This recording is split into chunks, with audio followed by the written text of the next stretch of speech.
ஒரு சிறிய கிராமம். அங்கே மிகவும் வறுமையில் வாடும் அந்த குடும்பத்தில் திருமண ஏற்பாடுகள் நடந்து கொண்டிருந்தது. அவர்களுக்கு ஒரே ஒரு மகள். அவளது திருமணம் இன்று. மாப்பிள்ளை நல்லவர். ஆனாலும் கல்யாண செலவுதான் அந்த குடும்பத்தின் பெரும்பாரம். வந்தவர்கள் தெரிந்தவர்கள் என எல்லோரும் ஏதோ ஒரு உதவி செய்வார்கள் என்ற நம்பிக்கையில் அவர்கள் திருமணத்தை நடத்தி கொண்டிருந்தனர். திருமணமும் சிறப்பாக நடந்து முடிந்தது. மொய்ப்பணத்தை வைத்து கல்யாண செலவில் சிலவற்றை சமாளித்து விடலாம் என்று எண்ணிய அந்த குடும்பத்தில் காத்திருந்தது மிகப்பெரிய அதிர்ச்சி. வந்தவர்களில் சிலர் முறையாக மொய்ப்பணம் கொடுத்து திருமண வாழ்த்துகளையும் தெரிவித்துச் சென்றனர். வேறு சிலரோ மொய்ப்பணத்திற்கு பதிலாக அந்த மொய்க்கவரில் சில படங்களை வரைந்தும் வெறும் கையிருப்பது போன்றும் வரைந்தும் வைத்திருந்தனர்.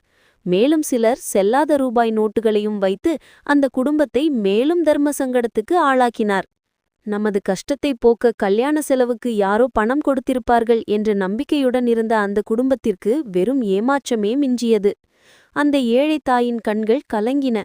தர்ம சங்கடமும் ஏமாற்றமும் வலி நிறைந்த துயரமும் அந்த குடும்பத்தை சூழ்ந்தது. கஷ்டத்தில் இருப்பவர்களை இப்படியும் ஏமாற்றலாமா என்று மனதிற்குள் முனகிக் கொண்டனர்.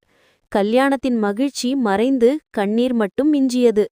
ஒரு எளிய குடும்பத்தின் நம்பிக்கை வெறும் காகித துண்டுகளால் சிதைக்கப்பட்டது. அவர்களுக்கு மொய்ப்பணம் கொடுக்காதது கூட அதிக மனக்கஷ்டத்தை தரவில்லை.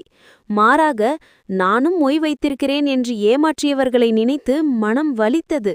கண்கள் கலங்கின. எல்லாம் நன்மைக்கே என்று மனதிற்குள் நினைத்து ஆறுதல் அடைந்தனர்.